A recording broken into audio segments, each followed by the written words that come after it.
I'm on my new F41 glasses tip, so let's see how that works. But last week, we talked about why you don't know what you want for dinner. Interoception, outsourced judgment, that old chestnut. And if one of those landed for you, great. Probably uncomfortable, but good. Because this week, we're going somewhere slightly deeper. We're talking about how to actually start rebuilding self trust, not performing it, not affirmationing in your way into it, actually rebuilding it from the ground up with evidence. I'm also facilitating, sorry. Uh, Welcome or welcome back. I'm Vicky. We're in month 2 of our ADHD series, which means we've officially moved from nervous system regulation into the thing that tends to crack open underneath it, self trust, my friends. If you're new here, go find month 1 first. It'll make all this land better. And if you're back, hi, glad you're still here. Self trust is not confidence. These two get collapsed into each other constantly, and they're not the same thing. Confidence is about believing you can do something. It's performance adjacent. It's the energy you bring into a room. And for a lot of us, we actually have plenty of it on the surface. Self trust is something quieter, more foundational. It is the belief that your own inner signals are worth listening to, that your read on a situation is data, not noise, that when your gut says something, it's not to be immediately second guessed or run by 3 other people before acting on it. You can be deeply confident and have almost zero self trust. I am my own case study. uh, Standing in rooms I'd hustled my way into, totally certain I could handle the external stuff, completely ignoring what was going on inside. Confident, yes. Trusting myself, nah. Another example, one can act confidently in a first or second round of an interview, let's say, yet not trust that their opinion is worth sharing in the weekly all hands calls after you've been hired. And for late diagnosed ADHD women specifically, self trust tends to erode us in a very particular way. We've covered some of this, but let me tighten it up.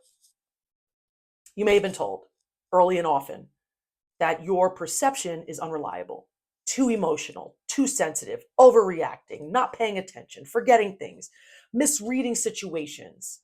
And because ADHD also affects interoception, which is your ability to read your own internal signals, you genuinely sometimes couldn't access what you were feeling quickly enough to defend it. So you stopped defending it. You started outsourcing it.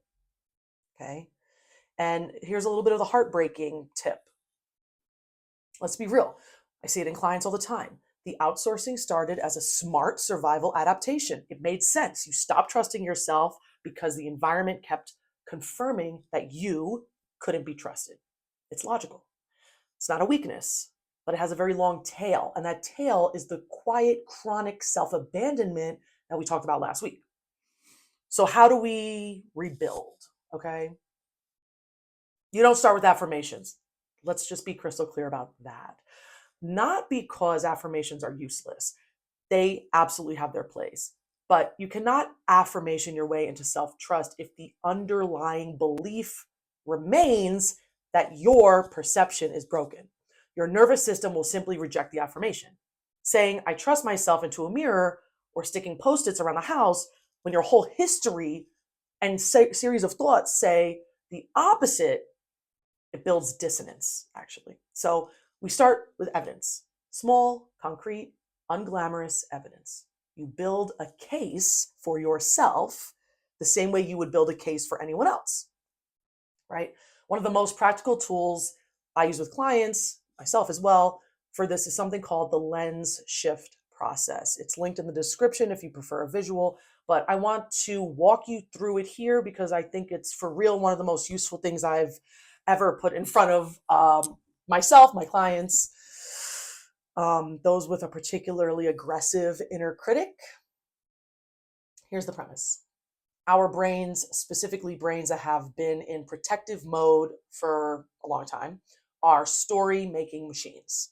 Something happens, and before the facts even fully register, we have already written an internal narrative about what it means, what it says about us, and what's probably going to happen next, leading obviously to stress, worry, burnout, and so on and so forth. The story is not the truth.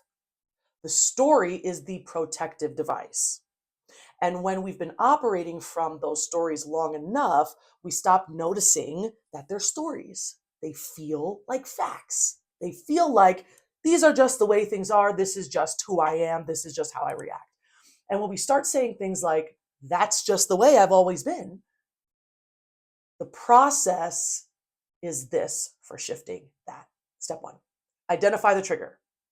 Not a catastrophic one necessarily.